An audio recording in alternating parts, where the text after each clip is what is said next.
আসসালামু আলাইকুম রহমতুল্লাহ। আজ তৈরি করে দেখাবো বাদাম কেক।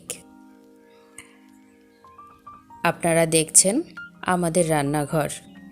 স্বাগত আমাদের রান্নাঘরে। বাদাম কেক তৈরি করতে এখানে কিছু শুকনো উপকরণ নিয়ে নিচ্ছি 1 কাপ ময়দা এবং 2 টেবিল চামচ কর্নফ্লাওয়ার। সঙ্গে আরও নিচ্ছি 2 চা চামচ বেকিং পাউডার।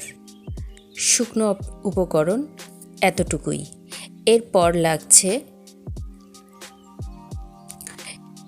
অরেঞ্জ ইমালশান, কিছু ড্রাই ফ্রুটস, চিনি, তেল এবং আমি একটু কাগজি লেবুর রস করে নিয়েছি। শুকনো উপকরণগুলো সুন্দর করে চেলে অন্য একটি বাটিতে 2টি ডিম ভেঙে ডিমের ম্যারাং করে নিব। ডিমের ম্যারাংটা কিছুটা হয়ে আসলে আমি চিনি দিয়ে বিট করে নিচ্ছি। এখানে অরেঞ্জ ইমালশান 1 চা চামচের মতো দিয়ে নিচ্ছি। এই বাদাম চকলেটটা অর্থাৎ পাউন্ড কেকটা খুব সহজেই বাসায় তৈরি করে নেওয়া যায়, সঠিক এই মেজারমেন্টটা ঠিক রেখে। শুকনো উপকরণগুলো দিয়ে মিশিয়ে নিচ্ছি।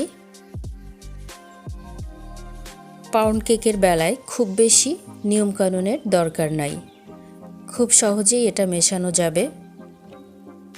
এ পর্যায়ে মেশানো শেষ। আমি মোল্ড তৈরি করে নিয়েছি, একটি লেখালেখির কাগজ নিচে বিছিয়ে দিয়ে তৈরি করে নিয়েছি এবং শুকনো যে ফ্রুটসগুলো খেজুর, বাদাম, কিচমিচ এগুলাকে আমি হালকা ময়দা মিশিয়ে ময়দার সঙ্গে গড়িয়ে নিচ্ছি।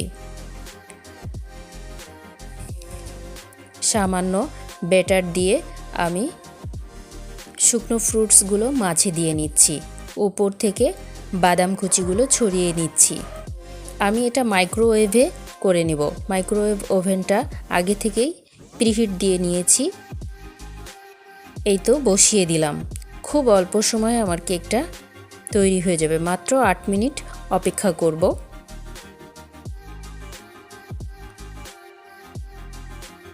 8 মিনিট পর আমার কেক হয়ে গেছে। এই অবস্থায় চলে আসছে, সুন্দরভাবে ভেতর থেকে কুক হয়ে গেছে। আমি এটাকে একটু ছাড়িয়ে নিচ্ছি। উপরের কাগজটা তুলে নিয়ে আমি পিস করে দেখাবো। অনেক সুন্দরভাবে তৈরি হয়ে গেল। এটা বিকালের নাস্তাতে আমরা সহজেই রাখতে পারি, তৈরি করতে কোনো ঝামেলা নাই।